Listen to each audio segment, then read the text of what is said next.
পৃথিবী জুড়ে লাখ লাখ ডায়াবেটিসের রোগীর জন্য সুখবর এনেছে চীন। দেশটির গবেষকরা সেল থেরাপি ব্যবহার করে একটি সম্ভাব্য নিরাময়ের কথা জানিয়েছেন। সেল ডিসকভারি জার্নালে প্রকাশিত উন্নত এই গবেষণায় টাইপ 2 ডায়াবেটিসে আক্রান্ত ৫৯ বছর বয়সী এক ব্যক্তির সফল চিকিৎসার বিবরণ প্রকাশ করা হয়েছে।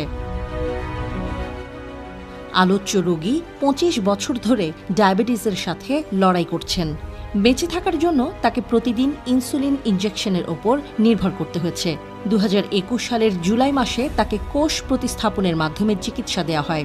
এই পদ্ধতিতে ইনসুলিন উৎপাদনকারী অগ্নাশয়ের আইলেটস অফ ল্যাঙ্গারহ্যান কোষগুলোর ল্যাব উৎপাদিত প্রতিলিপি তৈরি করা হয়। তারপর সেগুলো রোগীর শরীরে প্রতিস্থাপন করা হয়।